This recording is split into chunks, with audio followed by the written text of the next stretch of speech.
Assalamualaikum warahmatullahi wabarakatuh. Kami dari kelompok Teh Tarik 3 akan membawakan laporan video dengan judul Analisis 9 Langkah Antarmuka Aplikasi Telkom University Open Library Web berdasarkan prinsip desain UI. Lalu, kelompok kami yang terdiri dari saya sendiri, Maisa Skarwangi dengan NIM 12062300053, Dan saya Akila Jihanabila dengan NIM 120623312. dan saya Gisal Anissa Hafaf dengan NIM 1206230022. Langkah pertama dalam UI design process ialah Know Your Users and Clients. Di tahap ini, kelompok kami menganalisis dan mengidentifikasi apa saja permasalahan utama yang dihadapi oleh user dalam mengakses dan memanfaatkan Telkom University Open Library website. Selain itu, kami juga akan membuat user persona sebagai output dari langkah ini dengan cara mengumpulkan data melalui kombinasi antara interview dan kuesioner G-Form atau Google Form ke target pengguna kami, yaitu user Telkom University Open Lib. Dalam penelitian ini, pengumpulan data dilakukan untuk mendapatkan pemahaman yang lebih mendalam mengenai berbagai kendala yang dihadapi pengguna dalam mengakses website ini. Metode yang digunakan ialah survei dengan memanfaatkan Google Form sebagai instrumen utama. Survei ini dirancang untuk menggali pengalaman serta tantangan yang dihadapi oleh user secara lebih spesifik, sehingga dapat diperoleh wawasan yang lebih komprehensif. Kemudian selain Google Form, kita juga melakukan interview terhadap beberapa dosen, yang mana data dari interview tersebut akan menjadi sumber dari pembuatan persona. Kemudian, untuk susunan pertanyaan baik untuk Google Form maupun interview adalah sebagai berikut. Role Anda di Telkom University Surabaya, kemudian nama lengkap, tahun masuk Telkom, gender pengguna, dan program studi. Pertanyaan-pertanyaan tadi digunakan untuk data diri yang nantinya akan dimuat di persona. Kemudian untuk pertanyaan spesifik seperti bagaimana pengalaman Anda saat menggunakan halaman utama website ini, kemudian seberapa sering Anda mengakses website ini dalam seminggu, dan juga bagaimana pengalaman Anda dalam menggunakan katalog dan fitur full site buku. Pertanyaan-pertanyaan yang dimuat di Google Form itu berkaitan dengan website kami. Setelah mendapatkan data-data dari interview dan kuesioner, kita dapat mengidentifikasi apa saja masalah yang dihadapi pengguna, seperti navigasi yang membingungkan, terus tampilan login yang kecil, adanya pop-up iklan yang selalu muncul ketika awal masuk maupun setiap akses homepage. Kemudian ada icon chatbot yang kurang intuitif, tampilan background chat di fitur chatbot yang terlalu ramai dan kontras. Kemudian ada icon customer service yang kurang jelas, kemudian tata letak katalog yang kurang terstruktur, kurangnya kejelasan perbedaan antara fitur, full site, dan katalog, dan terakhir, menu yang terlalu banyak dan kompleks. Selain dapat mengidentifikasi masalah yang dihadapi oleh user ketika menggunakan website Open Library Telkom University ini, kita juga dapat menyusun user persona berdasarkan jawaban dari responden melalui Google Formulir. Selanjutnya, di tahap kedua ini adalah business understanding. Business understanding yang dimaksud di sini ialah memahami apa dan bagaimana tujuan sistem dari Telkom University Open Library Web yang berfungsi dalam memenuhi kebutuhan pengguna berdasarkan persona user yang telah diidentifikasi sebelumnya. Di tahap ini pula, kita dapat memahami peran dan kebutuhan pengguna dalam sistem, mengidentifikasi alur kerja utama dalam setiap tugas yang dilakukan pengguna, serta menyusun rancangan antarmuka berdasarkan fungsi bisnis yang telah ditentukan. Dengan memahami business understanding, UI website tidak hanya estetis, melainkan juga fungsional, efisien, dan sesuai ekspektasi pengguna. Nah, berikut ini adalah flowchart atau alur dari setiap fungsi atau fitur yang ada di Telkom University Open Library. Selanjutnya, di tahap ketiga adalah Understanding Principle of Good User Interface and Screen Design. Jadi di tahap ini, kita akan membahas tentang bagaimana prinsip UI dan desain yang baik. Dengan kata lain, tahap ini tuh tahap penerimaan feedback dari para user setelah menghadapi beberapa tantangan saat mengakses website Telkom University Open Library. Di sini juga kita akan mulai menjustifikasi beberapa fitur berdasarkan feedback yang telah diberikan oleh user dengan berpedoman pada prinsip UI dan desain yang baik. Sebelum kita memasuki bagian desain, kita harus paham dulu apa sih fungsi dari Telkom University Open Library ini. Nah, berikut ini adalah hierarchical task analysisnya. Jadi HTA atau hierarchy task analysis itu adalah seperti flowchart dari beberapa fiturnya. Jadi mungkin yang pertama ada buka website OpenLib. Nah, di sini ketika membuka website pertama, si user bisa langsung login SSO atau akun Open Library-nya, kemudian dia bisa juga langsung mencari buku atau jurnal, dan juga bisa langsung interaksi dengan chatbot dan sebagainya. Kemudian, prinsip UI dan desain yang baik secara desain itu seperti apa sih? Nah, salah satunya ialah konsistensi visual. Nah, konsistensi visual itu ada dua, yaitu berdasarkan dari segi warna dan segi icon. Segi warna itu dibagi jadi tiga, yaitu warna primer, sekunder, dan tersier. Warna primer di sini yang dimaksud ialah warna identitas dari suatu perusahaan atau institusi itu sendiri. Nah, kalau di website Open Library Telkom University kan warna merah. Jadi, warna primer yang nanti akan digunakan di web ini itu tuh warna merah. Kemudian ada warna sekunder dan tersier. Warna ini itu merupakan warna pendukung. Mungkin kalau untuk warna pendukung warna merah itu adalah bisa warna putih, bisa warna krem atau beige dan semacamnya. Kemudian ada icon. Nah, icon sendiri ialah merupakan suatu perlambangan dari satu fungsi. Icon ini tergantung juga oleh identitas perusahaan atau institusi itu sendiri. Nah, icon yang ada di Telkom University Open Library ini ialah icon yang digunakan oleh web ini adalah gambar burung hantu.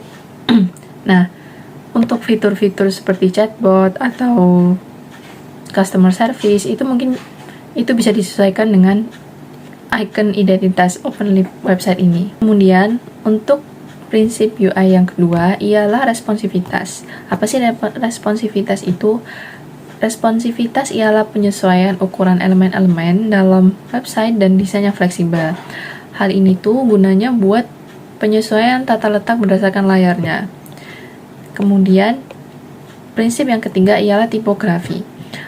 Misalkan untuk font penulisan judul, subjudul itu bisa menggunakan font sans serif, Roboto atau Open Sans yang mana font-fontnya itu mudah dibaca ketika di layar. Nah, untuk penyesuaian ukuran hurufnya itu tergantung oleh penempatannya, seperti judul harusnya itu berukuran 24 sampai 32 pixel. Kemudian untuk subjudulnya di bawahnya itu, kemudian kalau teks isi bisa ada di bawahnya itu juga lagi. Lalu untuk line height atau selisih antar baris minimalnya itu 1,5 cm. Kenapa? Karena dengan ukuran segitu memastikan user itu bisa membaca teks dengan lebih nyaman. Sebagai contoh, kami menjustifikasi fitur chatbot. Fitur chatbot yang sebelumnya memiliki beberapa masalah, yaitu icon yang kurang besar dan intuitif. Awalnya kan ada di pojok bawah. Nah, beberapa user yang kami interview itu mengira bahwa gambar burung hantu tersebut merupakan suatu hiasan saja, bukan suatu fitur ya. Jadi banyak user yang tidak tahu kalau itu adalah sebuah chatbot. Nah, karena dari itu, kami menjustifikasi icon chatbot tersebut dengan mengganti iconnya menjadi gambar orang seperti ini. Selanjutnya pada step 4 terkait develop system menu navigation. Nah, pada tahap ini fokus ke perancangan menu dan juga navigasi dari aplikasi. Nah, kita mulai dengan identifikasi fitur utama, lalu disusun dalam menu yang logis dan juga gampang diakses. Jenis navigasi sendiri itu disesuaikan dengan platform, bisa horizontal, vertikal, maupun tab bar. Nah, kita juga membuat flow diagram untuk menggambarkan jalur pengguna saat berpindah antar fiturnya. Nah, icon dan label itu juga disesuaikan supaya makin intuitif, dan jumlah klik ke fiturnya itu penting untuk kita minimalkan. Nah, pada intinya di step 4 ini, navigasi itu harus jelas, simple, dan juga mudah digunakan oleh pengguna. Selanjutnya step 5 terkait proper windows. Nah, setelah navigasi tadi selesai, kita mulai desain untuk tampilan setiap halamannya, mulai dari layout, tombol, hingga komponen UI lainnya.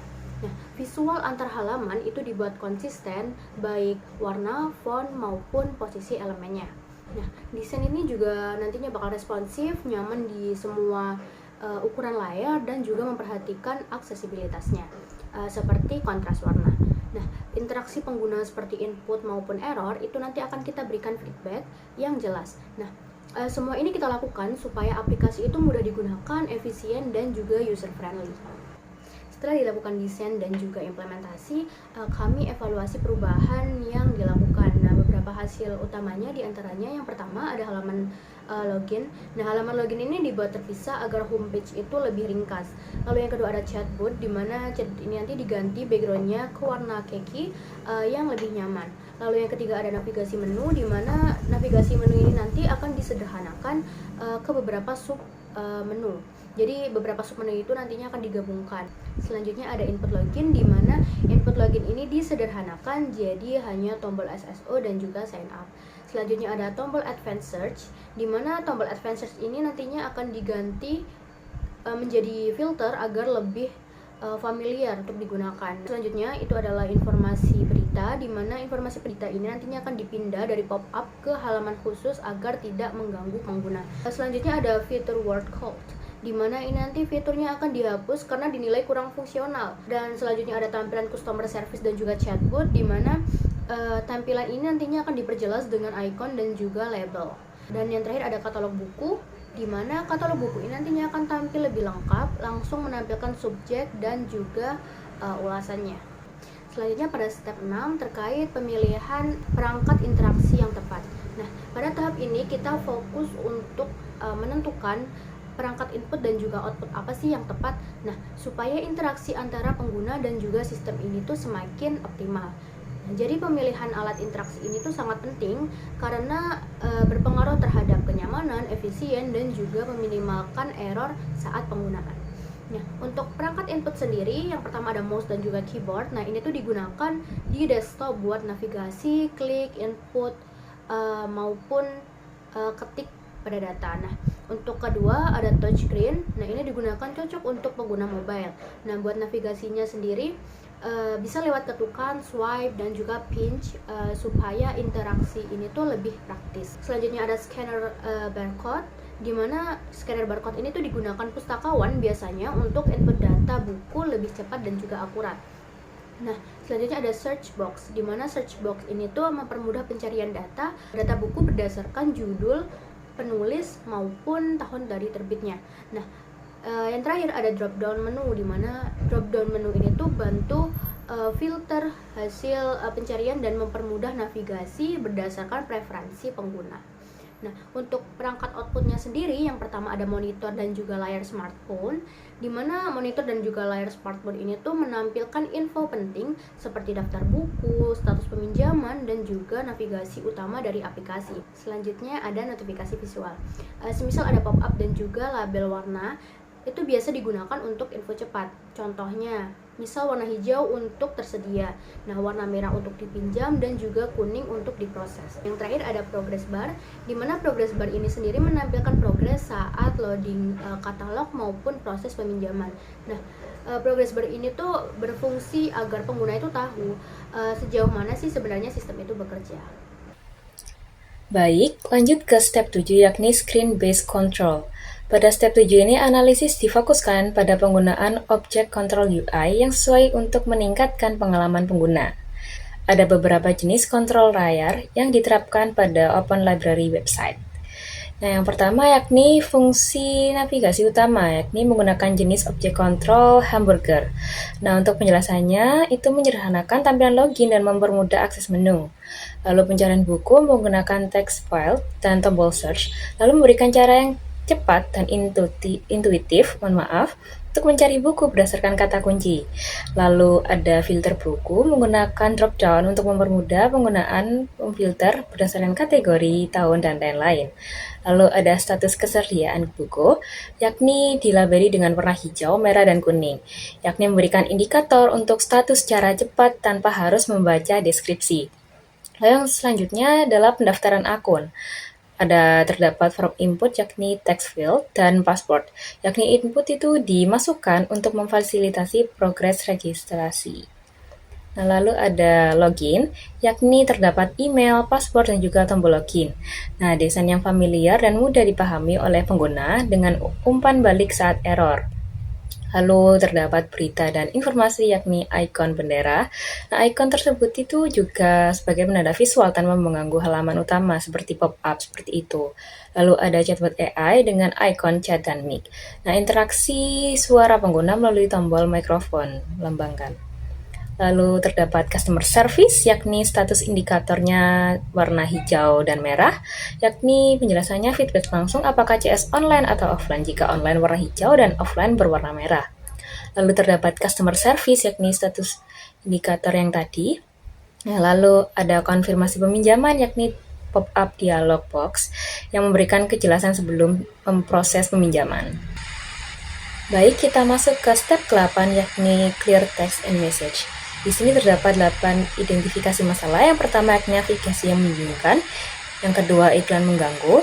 Lalu icon chatbot yang tidak intuitif. Lalu tampilan latar belakang chatbot yang kurang nyaman, yakni gambarnya full burung hantu. Lalu icon customer service yang tidak informatif. Lalu tata letak katalog yang berantakan. Lalu menu yang terlalu banyak dan kompleks. Yang terakhir, tidak ada pesan kesalahan error message. Lalu untuk perbaikan mockup barunya, yakni warna latar diubah menjadi krem lembut agar nyaman di mata. Lalu tombol yang tidak didominasi warna merah karena terdapat seperti bentrokan warna seperti itu teman-teman, lalu diganti dengan warna yang sesuai fungsinya. Hijau tindakan akademik, biru untuk bantuan, dan oranye untuk interaktif. Lalu untuk icon customer service dan chatbot diperbarui agar lebih intuitif. Lalu untuk justifikasi perubahannya yakni terdapat 3, yakni readability, yakni menggunakan font inter ukurannya disesuaikan, dan kontras yang tinggi antara teks dan latar. Lalu untuk clarity-nya, judul yang deskriptif, struktur halaman yang logis, dan icon yang mudah untuk dipahami. Lalu untuk status visibility, yakni penambahan indikator loading, notifikasi status sukses atau gagal, dan animasi transisi yang halus. Nah, kita sudah sampai step yang terakhir pada UTS kali ini, yakni step 9, provide effective and feedback. Jadi, untuk step yang ke-9 ini terdapat identifikasi masalah juga. Ini terdapat 4 identifikasi masalah, yakni tidak ada pesan kesalahan saat username error atau passwordnya salah. Lalu yang kedua, tidak ada indikator saat loading atau sistem sedang memproses. Jika kayak misal ada wifi-nya loadingnya itu tidak ada indikator seperti itu. Lalu yang ketiga, tidak ada feedback setelah peminjaman buku. Lalu yang terakhir, yakni tidak ada konfirmasi setelah pengunggah ulasan buku, seperti itu. Lalu untuk mock-up feedback UI yang dibuat oleh tim kami, yakni yang pertama, pesan invalid input saat login ditandai dengan warna merah dan icon peringatan.